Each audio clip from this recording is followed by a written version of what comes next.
Assalamualaikum warahmatullahi wabarakatuh. Selamat datang kembali. Namaku Hasan. Saat itu, nafasku tersengal hebat. Darah segar menetes dari telapak tanganku yang pecah belah, berbaur dengan lumpur hitam dan kotoran sapi yang menjijikan. Di depanku, puluhan santri berjubah sutra menertawakan penderitaanku, merobek satu-satunya surat dari emak yang sedang sakit parah di kampung. Aku menatap langit malam Kediri yang bisu, menjerit dalam hati yang hancur lebur, mempertanyakan mengapa hinaan ini begitu kejam merenggut sisa-sisa harga diriku. Hingga sebuah bayangan hitam melangkah mendekat di tengah kegelapan, membawa rahasia besar yang akan memutarbalikan dunia mereka semua dalam satu malam penuh air mata. Namun sebelumnya bagi yang beragama Islam saya sarankan untuk menuliskan sholawat Nabi Muhammad agar kelak sholawat ini menjadi saksi untuk mendapat syafaat di akhirat. Like dan subscribe ke channel ini sangat membantu menambah wawasan dan membantu kami membuat cerita baru yang menghibur. Banyak orang mengira bahwa ilmu hanya turun di atas sajadah yang wangi. Mereka berpikir bahwa pemahaman agama hanya diturunkan di dalam ruangan masjid yang terang benderang, dengan karpet tebal yang empuk. Aku dulu juga berpikir seperti itu. Jika kamu datang ke sebuah pesantren tua di pinggiran kota Kediri, Jawa Timur, kamu tidak akan pernah menemukanku di barisan para santri berprestasi. Kamu tidak akan menemukanku sedang berdebat tentang hukum fikih di serambi masjid yang megah. Jika kamu ingin mencariku, pergilah ke halaman paling belakang pesantren. Lewati dapur umum yang dindingnya hitam penuh jelaga api. Teruslah berjalan ke arah tanah lapang yang becek dan berlumpur kotor. Di sanalah tempatku menghabiskan waktu. Di kandang sapi milik Abah Kyai. Udara Kediri pada jam 2 pagi selalu berhasil menusuk hingga ke sumsum tulang, apalagi saat puncak musim kemarau tiba. Angin malam yang berhembus kencang dari arah Gunung Wilis seolah membawa ribuan jarum es yang menembus baju koko lusuhku. Baju ini penuh dengan noda getah rumput gajah, noda lumpur, dan aroma pesing kotoran sapi yang tidak akan pernah bisa hilang meskipun sudah dicuci berkali-kali dengan sabun batangan yang murah. Saat santri-santri lain sedang lelap dalam mimpi indah mereka, aku sudah harus memegang gagang sapu lidi yang kasar dan dingin. Telapak tanganku sudah lama kehilangan kulit halusnya. Kapalan tebal menutupi hampir seluruh permukaan telapak tanganku. Kulitnya pecah-pecah, kasar seperti kulit kayu tua, dan seringkali berdarah jika aku terlalu keras menarik batang rumput gajah yang tajam. Aku masih ingat dengan sangat jelas hari pertama aku menginjakan kaki di tanah Kediri ini. Aku berasal dari desa kecil terpencil di pelosok Kabupaten Pacitan. Emakku hanyalah seorang buruh tani keliling yang upahnya tidak seberapa. Ayahku sudah lama meninggal dunia. Suatu hari, emak menjual satu-satunya perhiasan berharga yang ia miliki. Sebuah cincin emas tipis peninggalan nenekku. Uang hasil penjualan cincin itu ia masukkan ke dalam amplop putih yang lecek, lalu diselipkan ke saku celanaku. Emak menangis terseduh-seduh memelukku erat di terminal bus. Emak berbisik bahwa ia ingin sekali melihatku menjadi orang yang mengerti agama, agar bisa menjadi penerang baginya jika kelak ia dipanggil oleh Allah. Aku berangkat dengan niat membara, namun sayangnya aku lahir dengan otak yang sangat pas-pasan. Saat mendaftar di pesantren besar ini, aku langsung dinyatakan tidak lulus. Aku menangis sejadi-jadinya di depan ruang pendaftaran. Namun, Abah Kyai, pengasuh pesantren ini, tidak sengaja melihatku. Beliau merasa sangat iba dan memanggilku masuk. Abah Kyai berkata bahwa aku tetap boleh tinggal menuntut ilmu di pondok ini, asalkan aku mau berkhidmah mengurus 12 ekor sapi perah milik pesantren. Aku menyanggupi tugas berat itu dengan penuh rasa syukur. Alhamdulillah. Setidaknya aku masih bisa bernapas di lingkungan orang soleh. Namun seiring berjalannya waktu, kenyataan hidup berdampingan dengan ribuan santri tidak seindah bayanganku. Jurang pemisah antara diriku dan santri lainnya terasa begitu lebar. Di pesantren ini, ada santri senior bernama Rijal. Ia putra tunggal saudagar kain kaya raya dari Surabaya. Rijal sangat tampan, kulitnya bersih terawat, dan pakaiannya selalu wangi semerbak parfum mahal. Lebih dari semua itu, Rijal adalah seorang jenius. Ia bisa menghafal ratusan bait nadzom dengan cepat. Suaranya sangat merdu saat melantunkan ayat suci. Rijal adalah bintang terang benderang kebanggaan para guru. Sementara aku hanyalah kebalikannya. Aku adalah bayangan gelap yang tidak pernah dianggap ada. Setiap kali aku masuk kelas setelah memandikan sapi, teman-temanku langsung menutup hidung dengan raut wajah jijik. Hatiku sangat sakit, rasanya seperti ditusuk jarum, tapi aku selalu teringat pesan emak di terminal waktu itu. Aku harus kuat. Kejadian yang paling menghancurkan pertahananku terjadi pada suatu sore di bulan Muharram yang mendung. Hari itu tubuhku sangat kelelahan karena begadang semalaman menemani sapi indukan yang melahirkan. Sore harinya, di tengah kelas kajian kitab kuning tingkat tinggi, kepalaku tanpa sadar terantuk tiang masjid karena kantuk yang luar biasa. Aku tertidur selama beberapa menit. Tiba-tiba, bentakan keras menggelegar membangunkan kesadaranku. Sang ustaz menyuruhku berdiri di depan kelas yang penuh sesak itu. Beliau menanyakan makna dari sebuah bait hukum waris rumit. Tentu saja kepalaku benar-benar kosong. Aku berdiri mematung, membisu tanpa bisa mengeluarkan sepatah kata pun. Saat itulah, Rijal berceletuk dengan suara lantang dan penuh ejekan. Rijal berkata sambil tersenyum sinis bahwa percuma saja membuang waktu mengajari ilmu tingkat tinggi kepada orang yang isi otaknya sudah menyatu dengan kotoran sapi. Rijal menambahkan kalimat yang menjadi tombak tajam di hatiku.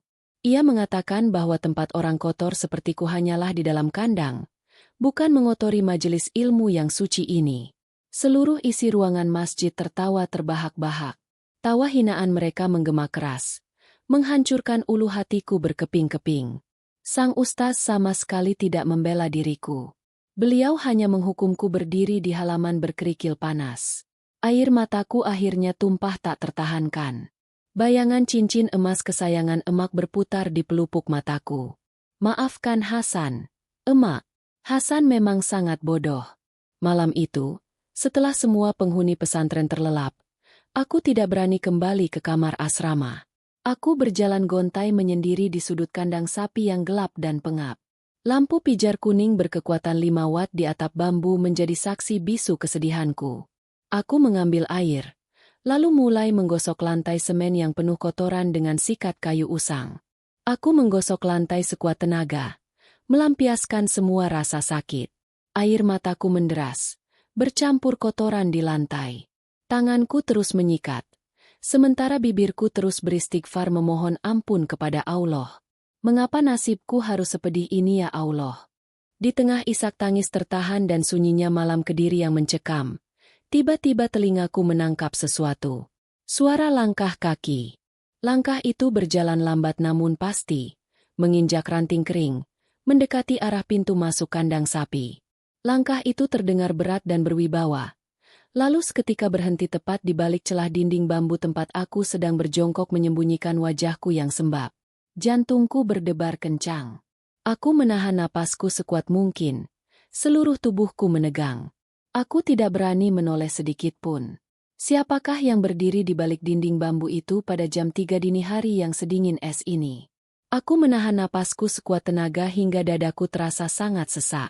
Di balik celah dinding bambu kandang sapi yang sudah reot ini, mataku menangkap sebuah bayangan kain sarung yang samar-samar tersorot lampu pijar.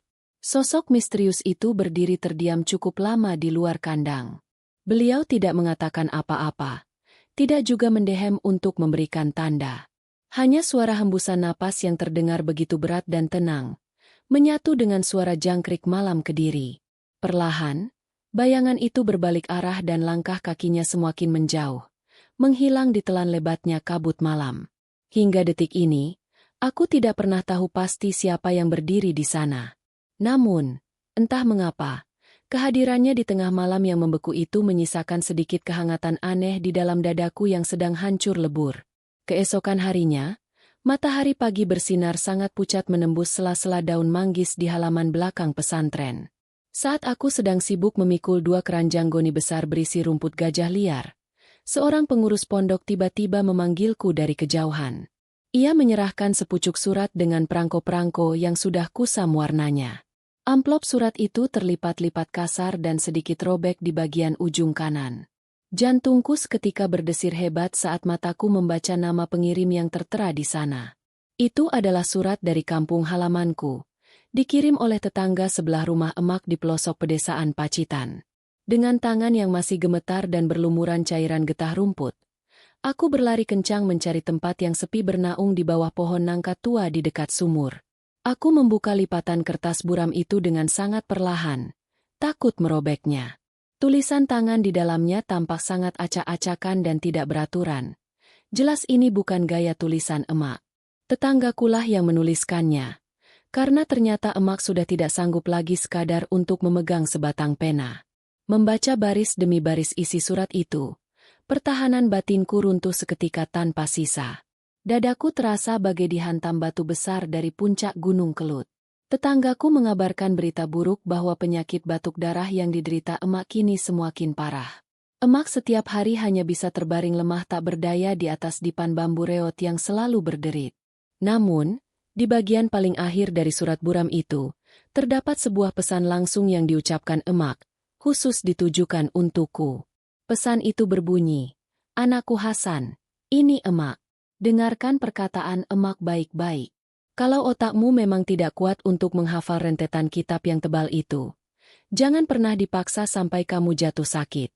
Emak tidak pernah satu kali pun menuntut dirimu untuk pulang ke kampung membawa gelar penceramah yang hebat. Cukup hafalkan wajah Abah Kiaimu dalam benakmu. Layani beliau dengan sepenuh hatimu yang bersih. Bersihkan kotoran sapinya dengan penuh rasa ikhlas tanpa pernah mengeluh.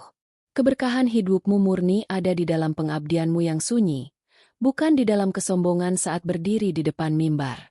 Doa emak akan selalu menyertai setiap tetesan keringatmu yang jatuh di tanah kandang sapi itu." Air mataku tumpah tak terbendung membasahi kertas kusam tersebut, melunturkan tinta hitam tetanggaku. Aku menciumi surat itu berkali-kali sambil memeluk erat kedua lututku yang terus bergetar. "Maafkan Hasan emak," jeritku berulang kali di dalam hati yang remuk. Hasan berjanji tidak akan pernah menyerah, demi bisa melihat senyuman emak di ujung usia. Aku melipat surat penuh berkah itu menjadi kotak kecil, lalu menyimpannya di saku dada kiri baju kokoku, menjaganya agar tetap dekat dengan detak jantungku. Surat itulah yang menjadi satu-satunya jimat kekuatanku untuk menghadapi hari-hari yang semakin terasa kejam dan mengimpit di pesantren besar ini. Dan hari yang paling membuatku ketakutan setengah mati akhirnya tiba. Hari ujian akhir semester telah diumumkan. Ini jelas bukan ujian yang biasa-biasa saja.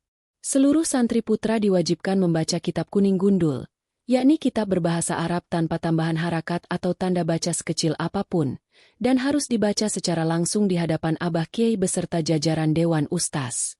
Suasana di dalam aula utama bangunan Masjid Agung Pesantren sangat menegangkan jiwa. Ratusan santri duduk bersila tegap membentuk setengah lingkaran yang sangat teratur dan rapi. Semerbak wangi parfum Arabian dan cahaya pakaian putih bersih mendominasi seluruh penjuru ruangan. Sementara aku duduk meringkuk di barisan paling belakang dekat beduk, menyusut bagai sebutir debu jalanan. Baju kokoku tetap terlihat kusam kekuningan, dan meskipun aku sudah mandi berkali-kali menggunakan sabun yang banyak, aroma khas kotoran dari kandang sapi seolah-olah sudah menempel permanen di dalam pori-pori kulitku. Satu persatu nama santri dipanggil maju ke depan mimbar yang terbuat dari kayu jati. Tibalah giliran Rijal, sang bintang idola pesantren.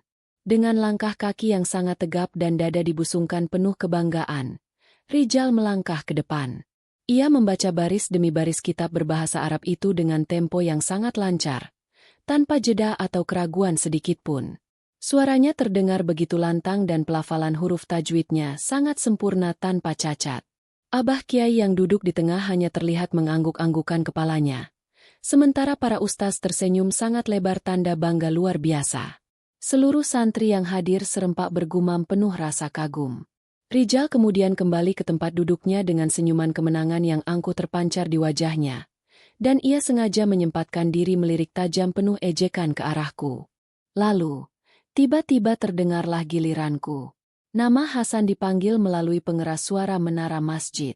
Kakiku mendadak terasa lumpuh dan kebas seketika. Ratusan pasang mata yang ada di dalam ruangan itu langsung tertuju padaku dengan tatapan yang sangat meremehkan.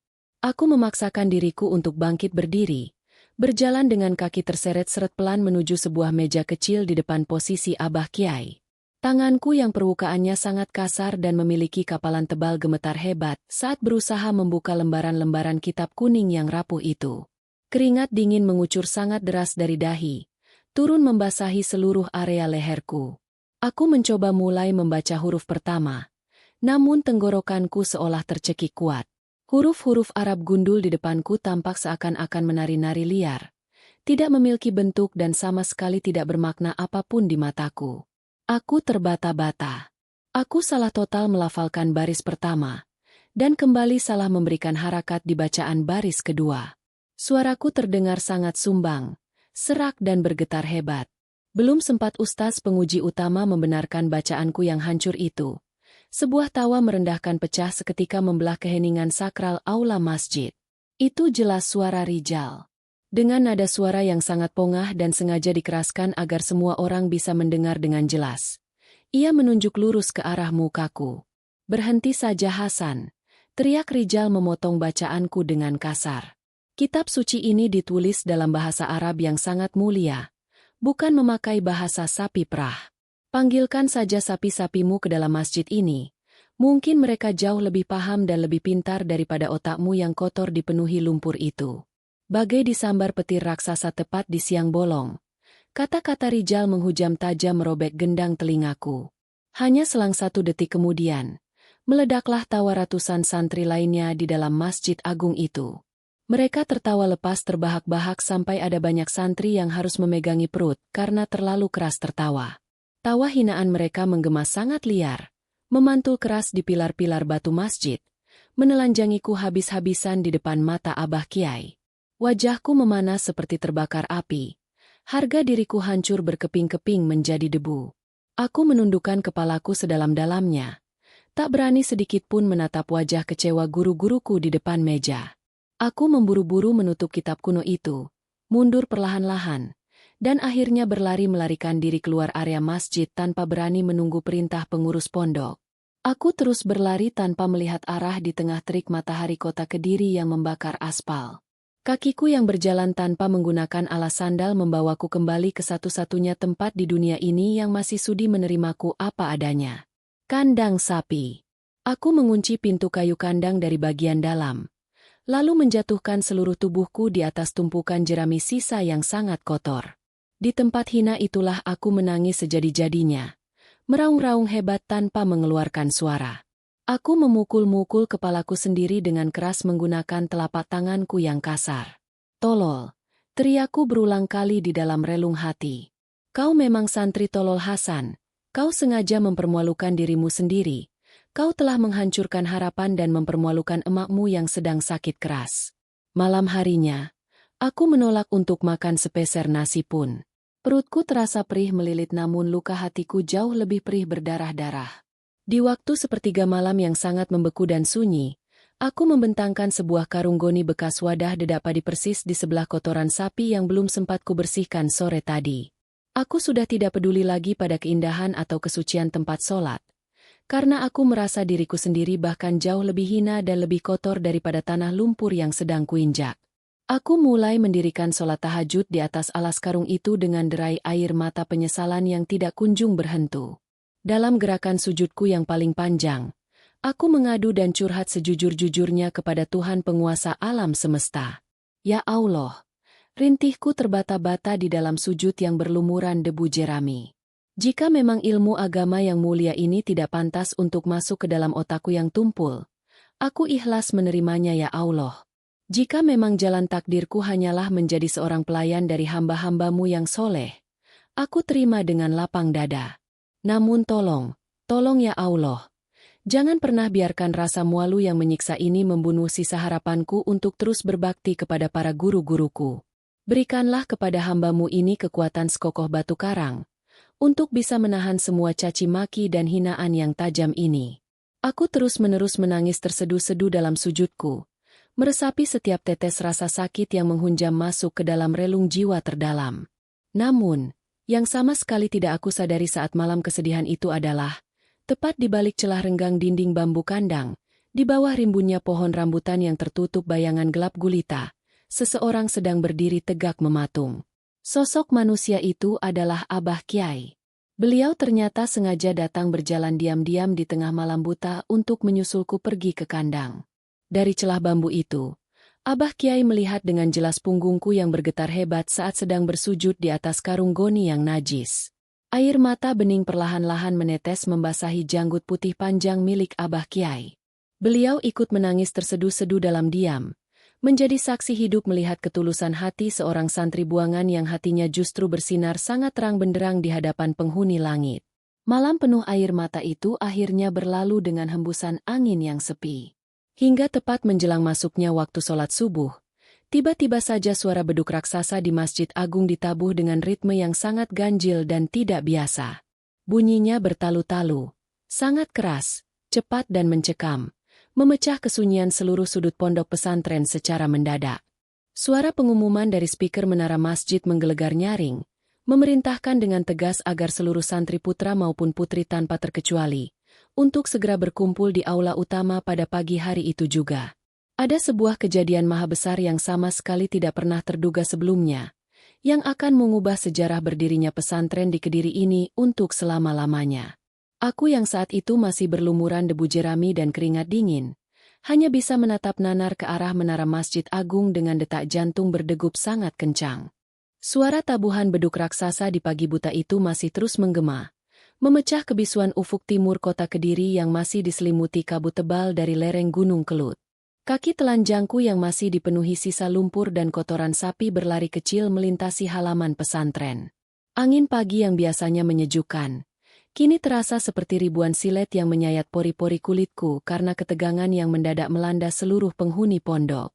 Dari arah gerbang utama yang menghadap ke Jalan Penanggungan, terlihat iring-iringan mobil hitam mewah perlahan memasuki pelataran Masjid Agung. Ratusan santri, baik putra maupun putri, sudah berbaris rapi membentuk pagar betis, menundukkan kepala mereka dalam-dalam dengan sikap tawadhu yang luar biasa.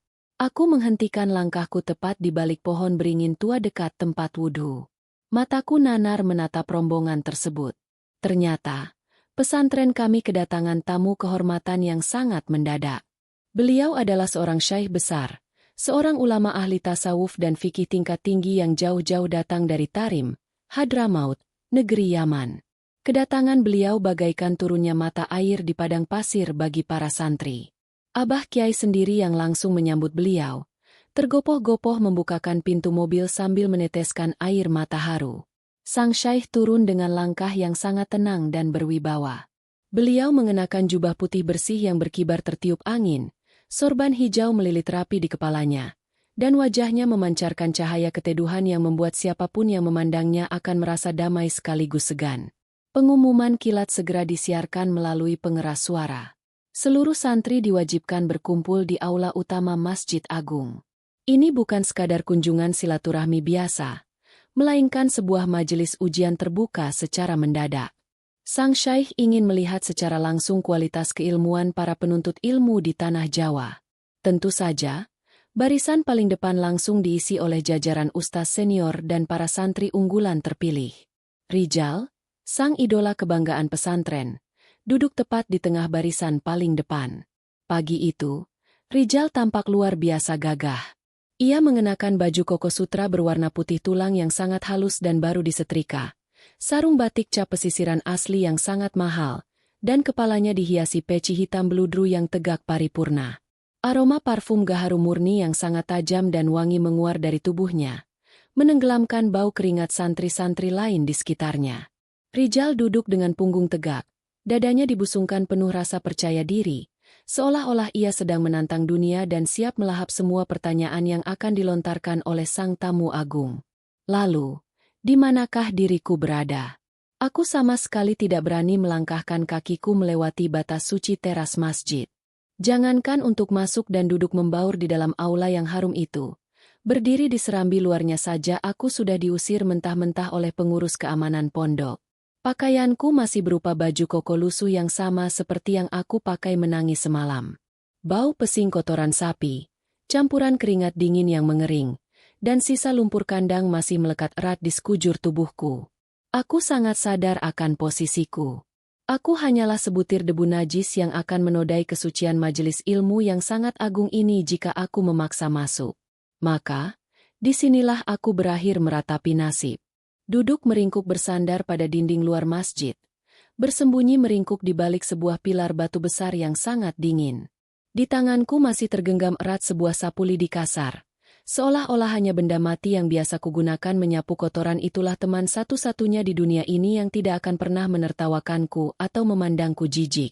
Aku menempelkan telingaku di balik celah jendela kayu berukir yang terbuka sedikit. Mencoba mencuri dengar dengan saksama apa yang sedang terjadi di dalam sana. Suasana aula agung yang tadinya riuh rendah oleh bisik-bisik kekaguman para santri, mendadak berubah menjadi hening senyap seolah-olah semua orang sedang menahan napas di dalam area pemakaman. Sang syaikh besar dari Tarim itu mulai angkat bicara. Suaranya tidak terlalu keras, namun entah bagaimana caranya. Suaranya memiliki pantulan gema gaib yang menembus hingga ke dasar relung hati yang paling dalam. Beliau berbicara menggunakan bahasa Arab fusha murni tingkat tinggi yang sangat indah dan syarat nilai sastra. Itu adalah tingkatan bahasa yang biasanya selalu membuat isi kepalaku berputar kebingungan saat diajarkan di kelas. Namun sungguh luar biasa ajaib. Pagi itu, dari balik dinding luar masjid ini, setiap patah kata yang beliau ucapkan entah bagaimana bisa aku pahami maknanya dengan sangat jernih di dalam relung otakku. Seolah-olah ada tangan tak kasat mata yang menerjemahkannya secara langsung ke dalam aliran darah nadiku. Sang syaikh ternyata tidak bertanya tentang hafalan Nadzom Alfiyah yang biasa dilombakan. Beliau tidak menanyakan tentang jumlah pembagian ahli waris atau rukun-rukun wudu yang sudah dihafal di luar kepala oleh anak kecil sekalipun. Beliau dengan tatapan tajam melemparkan sebuah pertanyaan tingkat tinggi yang tidak terduga. Sebuah teka-teki lautan ilmu yang menggabungkan kedalaman ilmu tasawuf tingkat hakikat dan kerumitan ilmu fikih secara bersamaan. Beliau bertanya sambil menyapukan tatapan mata elangnya ke seluruh penjuru ruangan aula. Wahai para penuntut ilmu yang dibanggakan. Suara sang syaikh bergema pelan namun berat. Jika ada sebuah kotoran najis mukoladzah yang paling bau dan paling menjijikkan di atas muka bumi ini, jatuh dan mencemari sebuah telaga air yang sangat jernih dan diyakini sangat suci. Namun, telaga air itu sama sekali tidak berubah rasa airnya, tidak berubah warna airnya, dan tidak berubah baunya sedikitpun. Pertanyaannya, apakah air di telaga tersebut tetap suci dan menyucikan? Dan jika jawabannya iya, rahasia agung apakah yang membuat air telaga itu kebal terhadap serangan najis yang paling kotor sekalipun? Jawablah pertanyaanku ini. Namun jangan hanya menggunakan hafalal dalil fikih bab toharoh. Jabarkan kepadaku hubungannya dengan rahasia keikhlasan hati manusia ketika berdiri merendah di hadapan Sang Maha Pencipta, Allah yang Maha Besar. Keheningan yang amat sangat mencekam langsung menyergap dan menyelimuti seluruh isi ruangan aula. Pertanyaan lisan itu mungkin terdengar sangat sederhana di telinga orang awam yang mendengarnya sekilas. Namun bagi para penuntut ilmu sejati yang telah membedah banyak kitab tebal, itu adalah jebakan jurang nalar yang teramat sangat dalam. Menggabungkan dalil tekstual hafalan kitab dengan pengalaman pemahaman batin yang bersih bukanlah sesuatu hal yang bisa didapatkan secara instan dari sekadar membalik lembaran kertas kuning semata. Pemahaman seperti itu membutuhkan jam terbang pengorbanan dan penyerahan diri spiritual yang tinggi tiada tara. Keringat dingin seketika mulai bercucuran turun dari dahi para ustaz senior pembina asrama. Mereka terlihat saling curi pandang, mencoba mencari secercah jawaban di sorot mata rekan di sebelahnya. Namun sayang seribu sayang, mereka hanya menemukan jalan buntu yang gelap gulita di sana. Abah Kiai dengan suara bergetar pelan mempersilakan santri terbaiknya untuk mencoba menjawab. Tentu saja, tanpa perlu dikomando, seluruh pasang mata yang ada di ruangan luas itu kini tertuju sepenuhnya pada satu sosok, Rijal. Harapan maha besar dari ribuan orang dibebankan secara sepihak ke atas pundak pemuda kaya raya bersuara merdu itu. Rijal mulai beringsut memperbaiki posisi duduk bersilanya. Ia menarik napas panjang-panjang, menelan ludah dengan susah payah, berdehem pelan untuk membersihkan tenggorokannya, lalu mulai membuka mulutnya perlahan untuk merangkai jawaban menggunakan bahasa Arab. Pada kalimat pertama yang keluar dari mulutnya, suara Rijal masih terdengar cukup lantang. Ia mengutip secara tepat sebuah bait dari kitab fikih Fathul Qorib yang cukup terkenal. Namun, saat ia berusaha keras menyambungkan hafalan fikih itu dengan makna rahasia tasawuf hati sesuai permintaan syaikh, lidahnya yang biasanya sangat lincah itu tiba-tiba saja menjadi kaku dan keluh seolah terkunci. Suaranya yang merdu mendadak serak. terputus-putus, dan bergetar hebat tak terkendali. Keringat sebesar biji jagung menetes sangat deras dari kedua pelipisnya, melunturkan wibawanya dan merusak tatanan peci bludrunya yang sedari tadi tegak. Rijal terbata-bata menyebutkan beberapa kosakata yang tidak saling terhubung. Matanya bergerak liar ke arah kanan dan kiri langit-langit masjid, mencoba menggali paksa ribuan memori hafalan yang selama ini selalu ia pamerkan kepada semua orang. Namun tragis nasibnya hari ini, kepalanya seolah-olah telah dikuras dan dikosongkan secara paksa oleh sebuah kekuatan besar yang tak kasat mata. Otaknya yang terkenal sangat jenius itu mendadak membeku tanpa menyisakan sedikit pun jejak ilmu. Semua kitab tebal yang selalu ia banggakan, semua kalimat kesombongan yang ia lontarkan untuk menghinaku habis-habisan kemarin sore, rund hancur berantakan menjadi puing-puing tak berguna di hadapan satu kalimat pertanyaan dari sang syaikh. Rijal akhirnya hanya bisa tertunduk sangat lesu. Wajahnya berubah menjadi pucat pasi sedingin mayat karena menahan beban rasa mualu yang teramat sangat berat menyiksa batinnya. Ia tidak sanggup lagi meneruskan satu patah kata pun. Sang syaikh yang melihat kegagalan pemuda kebanggaan pesantren itu, hanya bisa menggelengkan kepalanya pelan dengan raut wajah yang dipenuhi oleh kekecewaan mendalam. Beliau menatap satu persatu wajah tegang di depannya dengan pandangan yang perlahan meredup. Beliau kemudian bergumam pelan namun tajam, berkata dengan nada yang menyiratkan kesedihan. Apakah di tanah Jawa yang masyhur ini, ribuan halaman kitab kuning hanya dihafal mati di dalam rongga mulut, namun sama sekali tidak pernah diizinkan untuk menyentuh kedalaman dasar rongga dada kalian? Jika tidak ada satupun dari kalian di ruangan besar ini yang mampu menjawab teka-teki tersebut, maka sungguh malang dan mengkhawatirkan nasib agama ini di masa depan kelak. Rangkaian kata-kata dari sang syaikh itu menghujam bagaikan sayatan pisau sembilu bagi seluruh jajaran ustaz dan terutama melukai perasaan Abah Kiai. Keheningan di dalam masjid kini semakin pekat mencekik dan menyiksa rongga dada siapapun yang bernapas di sana. Udara di dalam ruangan itu terasa sangat pengap dan panas membakar meski jendela-jendela kayu ukir telah dibuka sangat lebar. Di luar batas masjid yang suci ini, aku masih tetap berjongkok memeluk lututku yang penuh dengan daki kotoran. Jantungku berdebar sangat kencang, bertalu-talu dengan beringas seolah-olah ingin melompat merobek dinding tulang rusukku saat itu juga. Entah dari mana asalnya angin membawa petunjuk ini. Sebuah jawaban tiba-tiba saja mengalir begitu deras di dalam hatiku yang sempat terluka parah. Jawaban itu datang menyapu bersih keraguanku, bagaikan mata air jernih yang secara ajaib memancar keluar begitu saja dari tengah tanah gersang berbatu. Mulutku bergetar hebat menahan gejolak yang aneh. Tanpa mampu aku sadari sama sekali, tanpa sedikit pun aku rencanakan dalam otakku yang tumpul ini, bibirku yang sangat kering dan pecah-pecah perlahan-lahan bergerak dengan sendirinya, mulai menggumamkan sebuah untayan kalimat panjang berbahasa Arab. Ketegangan di dalam aula itu sudah mencapai titik puncaknya yang semakin tak tertahankan oleh akal sehat. Beberapa santri senior lain sempat mencoba memberanikan diri mengangkat tangan mereka dengan ragu, namun seketika saat ditatap oleh sepasang mata tajam sang syaikh, mereka buru-buru menundukkan kepala kembali ke lantai. Nyali mereka ciut sebelum sempat bertanding mengadu ilmu. Udara pagi kota Kediri yang tadinya terasa dingin menusuk tulang, kini terasa panas menyengat membakar kulit wajah mereka yang dipenuhi peluh rasa mualu luar biasa. Abah Kiai sendiri yang menjadi pengasuh tertinggi hanya bisa tertunduk dalam-dalam sambil terus-menerus memutar rentetan biji tasbih di jari tangannya yang keriput. Bibir beliau bergetar cepat melantunkan zikir sholawat tiada henti, berharap sungguh-sungguh agar ada sebuah keajaiban turun menyelamatkan wajah pesantren di majelis terhormat tersebut. Penantian demi penantian yang mendebarkan terus saja berjalan lambat. Suara detak jarum jam dinding raksasa yang menggantung di pilar Masjid Agung kini terdengar sangat keras menyiksa di telinga semua orang. Tik, tok, tik, tok. Setiap detiknya berlalu terasa seperti jatuhnya pukulan palu godam besar yang menghancurkan leburkan sisa-sisa kebanggaan semua orang berilmu tinggi di ruangan megah itu. Aku yang masih mematung sendirian di luar, terus-menerus menatap kosong pada seikat sapu lidi di pangkuanku. Pikiranku mendadak melayang jauh mundur pada kejadian pahit semalam sun. Mengingat kembali pada tangisan perihku yang menetes di atas permukaan karung goni bekas wadah pakan sapi.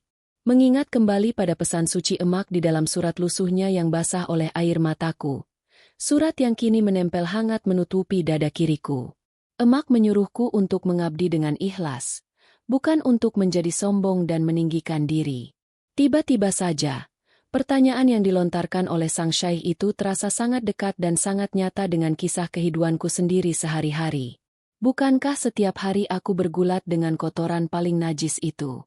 Dan bukankah Abah Kiai selalu mengajarkanku dengan penuh kelembutan bahwa kesucian sebuah hati manusia sama sekali tidak akan bisa dinodai oleh hinaan seisi dunia jika hati itu tulus? Rangkaian jawaban tersebut secara gaib terbentuk begitu saja menjadi untaian bahasa Arab klasik yang sangat rumit struktur bahasanya dan sangat tinggi nilai maknanya. Namun entah bagaimana terasa sangat ringan menari di ujung lidahku yang kaku ini.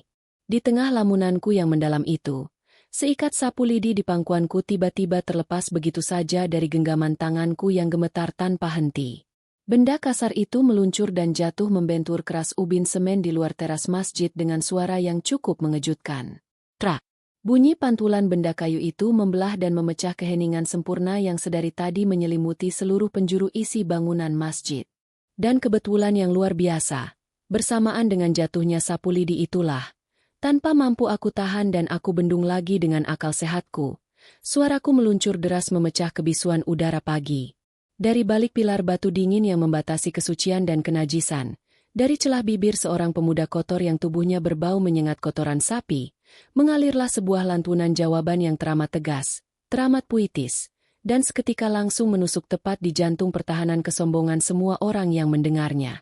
Lantunan suaraku menggema merdu di koridor teras yang sepi, menyusup paksa masuk melalui celah-celah kecil jendela kayu ukir, dan menghantam kuat menyadarkan seluruh jiwa yang terdiam kebingungan di dalam aula agung. Setiap mata manusia yang ada di dalam bangunan masjid seketika itu juga terbelalak sangat lebar seakan bola mata mereka ingin melompat keluar. Rijal mengangkat kepalanya dengan cepat, menampilkan ekspresi wajah yang sangat terkejut seolah-olah ia baru saja melihat kemunculan hantu di siang bolong. Abah Kiai menghentikan tuaran putaran tasbihnya seketika. Bahunya menegang sempurna. Dan sang syaikh, sang ulama agung berkarisma besar dari negeri Yaman itu, perlahan-lahan membalikkan badannya yang tegap, mulai mencari-cari dengan mata tajamnya dari arah mana sumber suara misterius yang dipenuhi oleh pancaran cahaya ilmu gaib tersebut berasal. Suasana aula menjadi sangat tegang. Suara ketukan langkah kaki sang syaikh mulai terdengar beraturan mendekati arah pintu keluar. Mengarah lurus mendekati pilar batu besar tempatku sedang bersembunyi sambil terus memejamkan mata dan menggumamkan bait-bait sisa jawabanku yang belum tuntas. Suaraku mengalir begitu saja, tak terbendung oleh rasa takut yang sedari tadi mengurung jiwaku. Dari balik pilar batu yang dingin di sudut teras luar Masjid Agung Kediri ini, bibirku melantunkan jawaban dengan bahasa Arab fusya yang entah bagaimana mengalir sangat lancar layaknya air terjun di lereng Gunung Wilis. Aku menjawab teka-teki itu dengan suara yang bergetar namun penuh dengan keyakinan yang menghujam tajam langsung ke dasar bumi. Wahai syaikh yang mulia, kataku, memecah keheningan yang menyiksa seisi pesantren. Air telaga yang sangat jernih itu adalah perlambang dari sekeping hati manusia.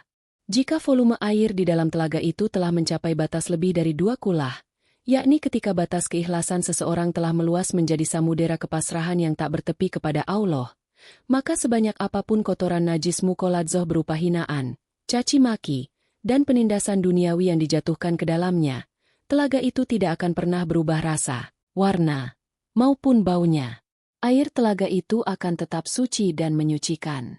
Karena rahasia agung dari telaga itu adalah mata air penyerahan diri yang terus-menerus mengalir dari dasar tanah kerendahan hati. Hati yang telah melebur secara total dalam pengabdian kepada gurunya, tidak akan pernah bisa dinajiskan oleh kesombongan manusia lainnya. Lantunan kalimatku berhentu mengangkasa di udara kota Kediri. Keheningan yang terjadi selanjutnya jauh lebih pekat dan mematikan daripada sebelumnya. Seolah-olah sang waktu benar-benar berhentu berdetak. Angin pagi yang tadinya bertiup kencang menggugurkan daun-daun beringin, mendadak berhentu berhembus. Ratusan burung gereja yang biasanya berkicau riuh di atap masjid, mendadak bisu. Di dalam aula, mata Rijal semakin membelalak lebar. Mulutnya ternganga tidak percaya mendengar kedalaman makna dan kesempurnaan tata bahasa Arab dari kalimat yang baru saja diucapkan oleh seseorang yang tidak terlihat wujudnya. Jawaban itu bukan sekadar hafalan kitab mati, melainkan sebuah saripati ilmu hakikat yang hanya bisa diselami oleh mereka yang hatinya telah terhubung langsung dengan nur cahaya ilahi. Dari celah jendela kayu, Aku bisa melihat dengan mata kepalaku sendiri bagaimana Abah Kiai gemetar hebat di tempat duduknya. Beliau sangat mengenali suaraku.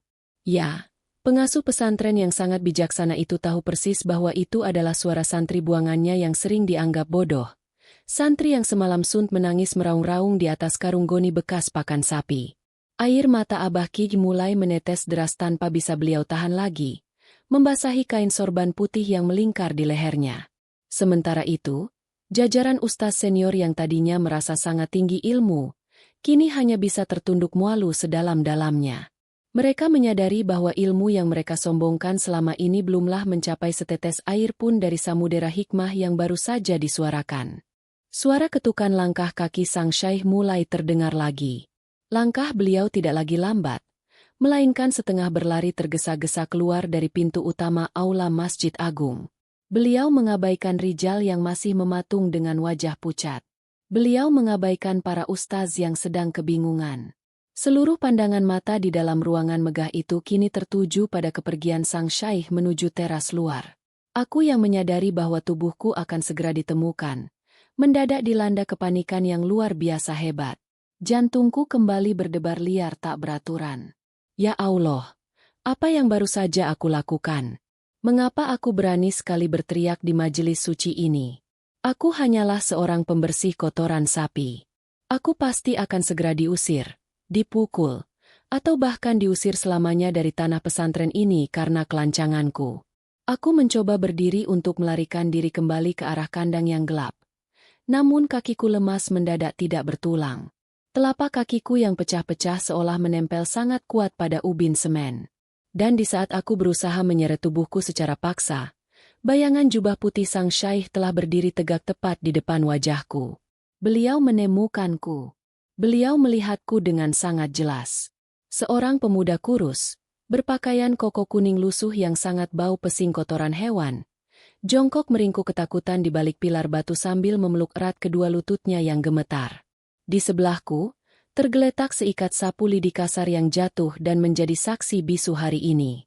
Aku menundukkan kepalaku sedalam-dalamnya hingga daguku menekan dada. Aku menutup mataku rapat-rapat, bersiap menerima tamparan atau bentakan keras karena kelancangan dan mengotori teras masjid dengan keberadaanku yang najis ini. Aku menggumamkan kata maaf berulang kali dengan bibir yang terus bergetar hebat. Maafkan saya Tuan Syaikh.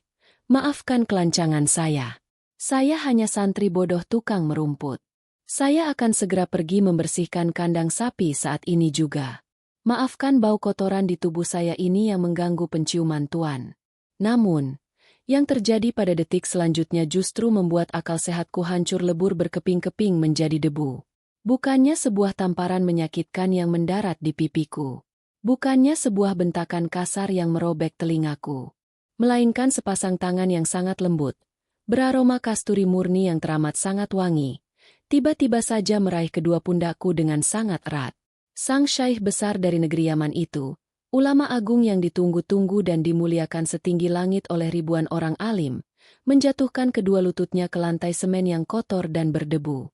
Beliau merendahkan tubuhnya yang suci, berjongkok tepat di hadapanku, sejajar dengan postur tubuhku yang berlumuran najis ini.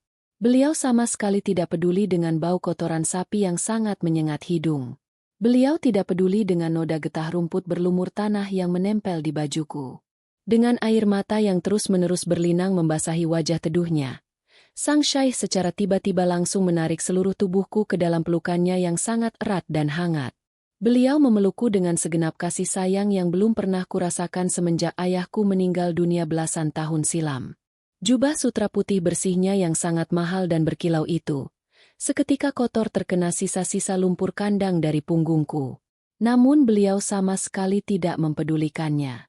Beliau menangis terseduh-seduh di atas pundakku, menyandarkan dagunya di sana, membuatku mematung kaku bagaikan seonggok batu. Tubuhku gemetar teramat hebat di dalam pelukannya. Rasa kebingungan dan ketakutan yang mencekam bercampur aduk menjadi satu pusaran batin. Abah Kiai, jajaran ustaz, rijal, dan ratusan santri terpilih lainnya kini berhamburan keluar dari aula Masjid Agung. Mereka berdesak-desakan di ambang pintu ukir, berniat ingin melihat dengan mata kepala mereka sendiri apa yang sedang terjadi di luar. Dan seketika itu juga, pemandangan di depan mereka menghentikan detak jantung mereka secara massal. Mereka berdiri membeku seperti arca. Mata mereka terbelalak nanar melihat kejadian yang sangat mustahil dan meruntuhkan logika ini. Bintang kesayangan mereka, Rijal, tubuhnya sampai merosot jatuh bersimpuh di lantai ambang pintu. Tak sanggup lagi menopang berat badannya sendiri karena guncangan syok yang teramat sangat berat meremukkan mentalnya. Sang Syaikh kemudian melepaskan pelukannya secara perlahan-lahan. Beliau menatap wajahku yang basah kuyup oleh air mata ketakutan. Dengan tangan beliau yang lembut dan bercahaya, beliau meraih kedua telapak tanganku yang masih kotor. Telapak tangan Hasan yang kasar bagai parutan kelapa, tebal oleh kapalan, berdarah, pecah-pecah, dan bau rumput gajah. Tangan kotor yang pada subuh tadi digunakan untuk menyendok kotoran sapi perah milik pesantren. Tanpa ragu-ragu sedikitpun, sang Syaikh menundukkan kepalanya, lalu mencium punggung tanganku yang menjijikan ini dengan sangat takzim, penuh penghormatan, dan khusyuk. Beliau menciumnya berkali-kali bergantian sambil menangis terisak-isak di hadapanku. Sontak, pemandangan mahalangka dan mengguncang iman itu membuat ratusan orang yang menyaksikannya menjerit histeris berteriak di dalam hati mereka. Beberapa ustaz senior langsung terjatuh pingsan tidak kuat melihat kebesaran adegan di luar nalar itu. Abah Kiai jatuh tersungkur memeluk lantai semen dalam sujud syukur yang sangat panjang di pinggir teras masjid. Beliau menangis sejadi-jadinya menyadari kebesaran rahasia Allah yang baru saja diungkapkan ke dunia pada pagi hari ini. Sang Syaikh kemudian memalingkan wajahnya, menoleh ke arah kerumunan santri dan ustaz yang sedang mematung dengan wajah pucat pasi tanpa darah. Beliau mengangkat tanganku yang kasar ini tinggi-tinggi di udara, menunjukkannya dengan tegas kepada Rijal, menunjukkannya kepada ustaz yang pernah menghukumku di terik matahari, dan kepada seluruh mata yang memandang. Dengan suaranya yang lantang, bergetar, dan menggetarkan langit-langit kota Kediri, beliau berseru, "Wahai kalian semua orang-orang yang tertipu oleh kemegahan sampul kitab dan harumnya pakaian luar tubuh. Lihatlah tangan pemuda ini. Disinilah bersarangnya sebuah rahasia besar alam semesta. Di tangan yang penuh kapalan ini, di tubuh yang berbau menyengat ini, terdapat cahaya rahasia Allah yang amat terang, cahaya ilmu laduni." Sang Syaikh menunjuk dadaku sambil terus berseru memecah tangis jamaah. Pemuda ini belajar dan menuntut ilmu bukan hanya dengan matanya yang sekadar membaca huruf-huruf benda mati, melainkan dengan keikhlasan hatinya yang berdarah-darah menahan perih saat melayani gurunya. Kalian terlalu sibuk menghafal teks suci di atas kasur yang empuk. Namun dia sangat sibuk mempraktikkan kesucian itu dalam kehidupan nyatanya di atas tumpukan kotoran. Kalian sibuk berebut mencari dan mengumpulkan pujian manusia di dunia fana ini, namun dia diam-diam sangat sibuk mengumpulkan keridoan dan pujian dari penduduk langit melalui keheningan malam dan kesabarannya menelan mentah-mentah semua hinaan kalian. Rentetan perkataan sang Syaikh itu menghantam telak bagaikan badai guntur raksasa yang meruntuhkan kesombongan gunung keangkuhan di pesantren tersebut seketika. Tangisan penyesalan serentak pecah dan meledak di seluruh penjuru pelataran Masjid Kediri.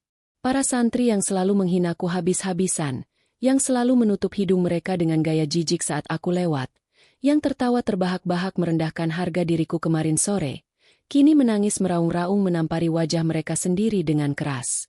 Semua kebanggaan dan kesombongan intelektual mereka hancur berkeping-keping tanpa sisa menjadi debu di bawah kakiku. Di bawah telapak kaki seorang santri buangan miskin, penjaga sapi yang tidak dihiraukan dunia. Aku hanya bisa diam terpaku membisu menatap langit. Air mataku mengalir dengan sangat deras membasahi dada kiriku, menetes membasahi baju, tepat masuk ke balik saku tempat aku menyimpan surat sangat berharga dari emak. Goresan tinta hitam dari tangan kasar tetanggaku yang menuliskan pesan terakhir emak, kini seolah-olah terasa hidup dan membelai hatiku yang lelah. Emak, batinku memanggil lirih di tengah riuhnya isak tangis penyesalan massal ribuan orang itu. Emak, doa emak di terminal lusuh hari itu ternyata langsung terbang menembus lapis-lapis langit dan arasi Allah tanpa terhalang hijab sedikitpun. Hasan tidak bodoh. Mak, Allah yang maha pengasih dan maha baik telah menyelimuti tubuh kotor Hasan dengan kasih sayangnya, menggantikan lelah tubuh yang rapuh ini dengan setetes rahasia ilmu yang sangat agung. Langit pagi kota Kediri seolah-olah ikut menahan napasnya, berhentu berhembus menyaksikan sebuah pemandangan yang teramat sangat menyayat hati di pelataran luar Masjid Agung ini.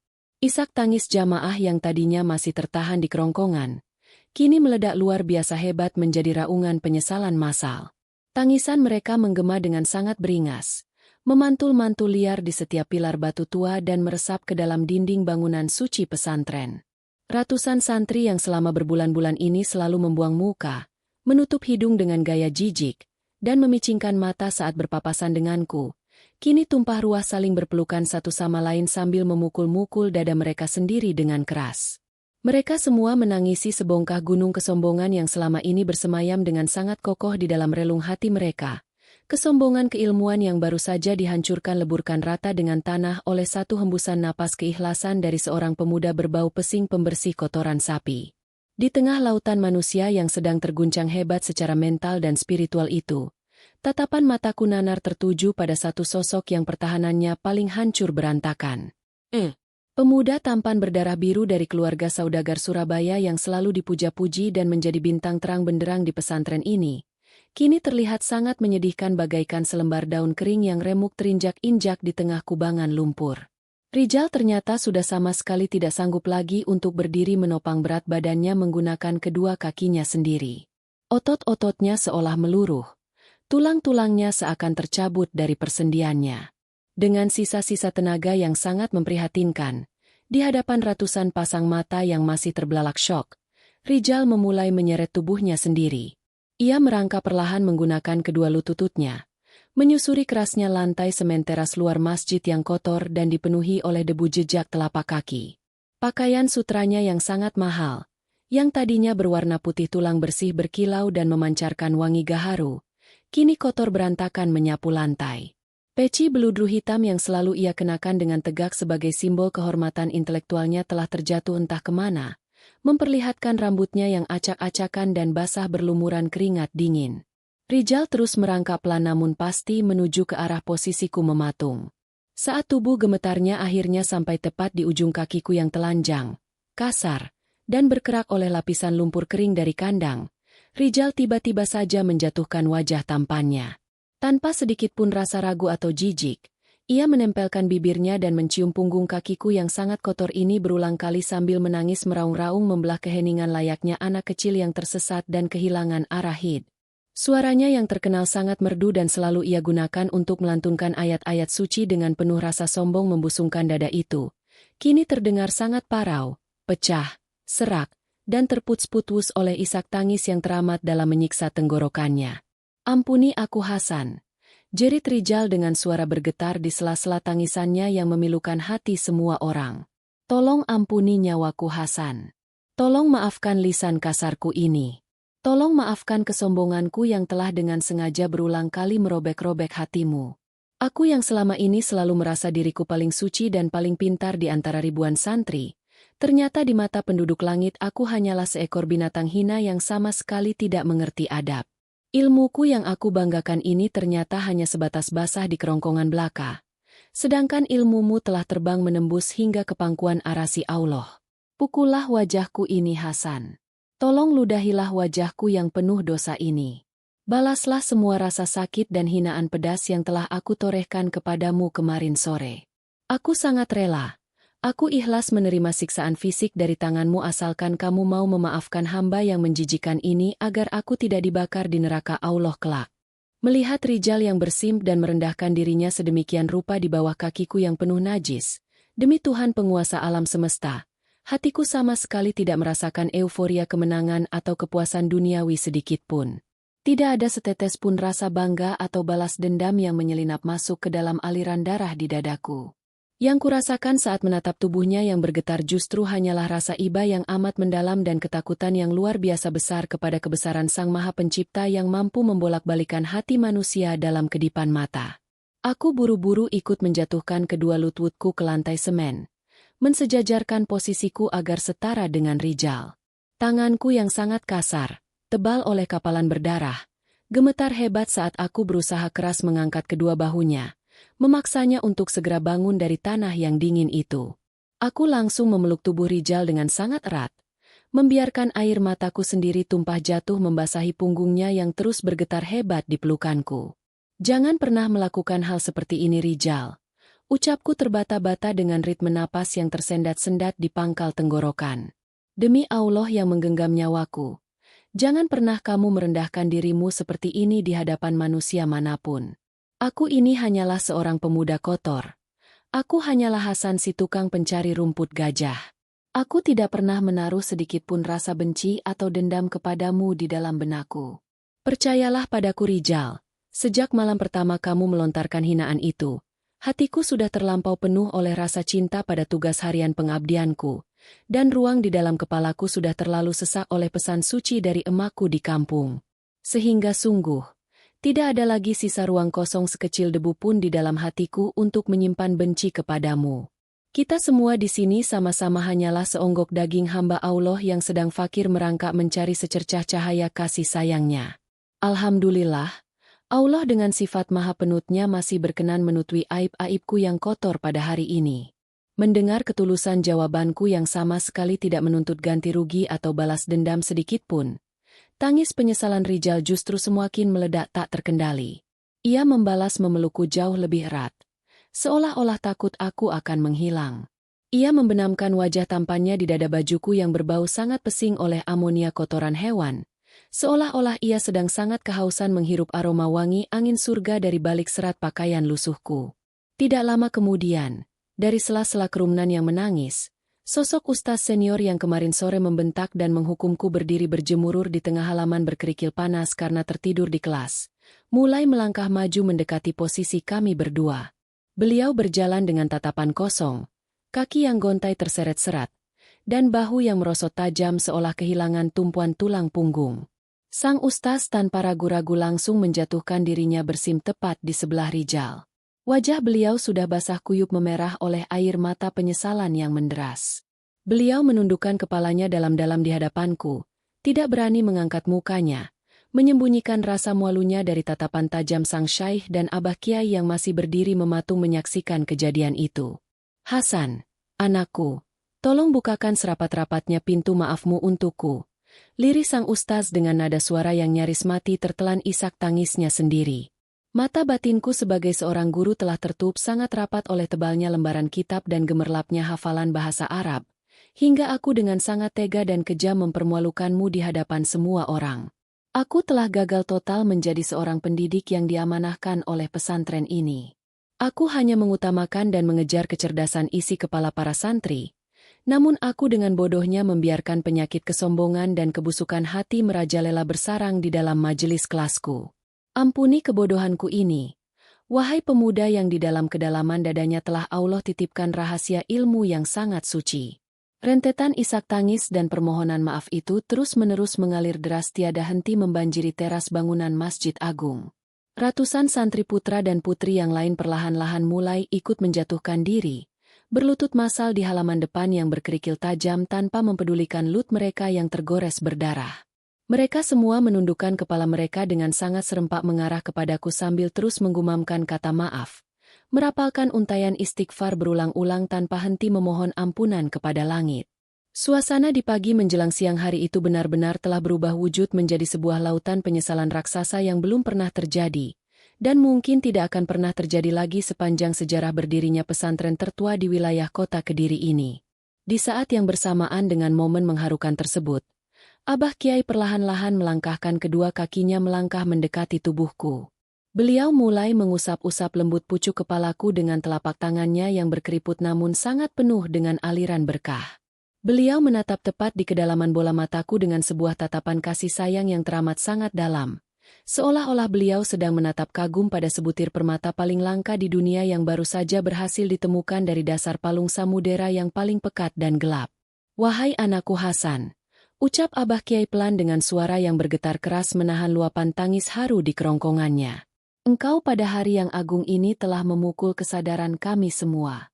Engkau mengajarkan kepada kami sebuah pelajaran hidup paling berharga yang sama sekali tidak akan pernah bisa kami temukan tertulis di dalam lembaran kitab kuning manapun yang diajarkan di pondok ini.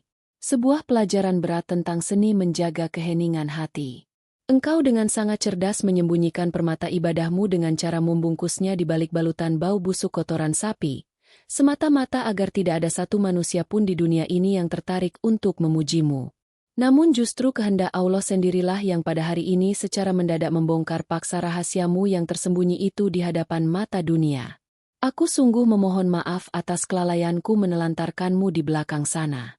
Mulai detik ini juga, kamu tidak perlu lagi mengangkat sapu lidi itu. Kamu tidak perlu lagi tidur di atas karung goni di sudut kandang. Kamu akan segera dipindahkan untuk menempati kamar khusus tepat di sebelah ruanganku, agar aku bisa ikut menimba ilmu darimu. Dan kamu akan mulai duduk mendampingiku mengajar di majelis kelas tertinggi yang ada di pesantren ini. Seluruh ribuan jamaah santri dan barisan dewan ustaz yang mendengar keputusan mutlak dari Abah Kiai itu serempak mengucapkan alhamdulillah dengan suara bergemuruh menyambut datangnya keadilan. Mereka semua menganggukkan kepala menyatakan sangat setuju dengan penuh rasa takzim. Namun, serangkaian kata-kata yang kemudian meluncur keluar dengan sangat tenang dari celah bibirku selanjutnya, justru seketika membuat seluruh manusia di pelataran itu kembali menahan napas panjang dalam kebingungan dan kekaguman yang jauh lebih besar dari sebelumnya. Aku secara perlahan-lahan melepaskan pelukan tangis Rijal, membantuannya untuk duduk dengan baik. Lalu aku mengangkat wajahku dan menatap dengan sorot mata yang sangat teduh ke arah Abah Kiai serta sang syaikh dari Yaman itu secara bergantian. Saya memohon ampunan berjuta-juta kali, maafkan kelancangan saya Abah Kiai. Jawabku dengan nada bicara yang pelan namun memiliki penekanan yang sangat tegas tak tergoyahkan. Saya teramat sangat berterima kasih atas tawaran kemuliaan derajat yang baru saja Abah Kiai berikan. Namun, tolong izinkan hamba yang penuh dengan kebodohan ini untuk menolaknya dengan segala hormat. Tujuan utama saya datang merantau jauh-jauh dengan susah payah dari desa terpencil di wilayah Pacitan ke kota Kediri ini, sama sekali bukanlah untuk mencari sebuah panggung penghormatan di mata manusia. Bukan pula memiliki ambisi untuk duduk menjadi seorang ulama atau pengajar yang disanjung-sanjung ribuan santri. Saya dikirim dan dititipkan oleh emak saya tercinta kemari murni hanya dengan satu muara niat, yakni untuk mencari keberkahan dengan cara menjadi pelayan yang membersihkan debu di kaki Abah Kiai. Jiwa saya, ketenangan batin terdalam saya, dan rasa syukur saya, saat ini semuanya telah menyatu dengan damai bersama rutinitas menjaga 12 ekor sapi perah di belakang sana. Jika Abah Kiai memindahkan raga saya ke dalam kamar yang wangi dan serba mewah, lalu mendudukkan tubuh kotor saya ini di atas mimbar kebesaran yang tinggi, saya sangat ketakutan setengah mati, bahwa hembusan angin kesombongan duniawi akan perlahan-lahan menyelinap masuk melalui celah kemewahan itu dan pada akhirnya membunuh habis nilai keikhlasan di dalam hati saya. Sekali lagi tolong izinkan saya Abah. Biarkanlah saya untuk tetap berada di tempat tugas saya yang sepi dan hina itu. Di dalam kandang sapi itu saja. Sampai batas waktu hid saya selesai di pesantren ini.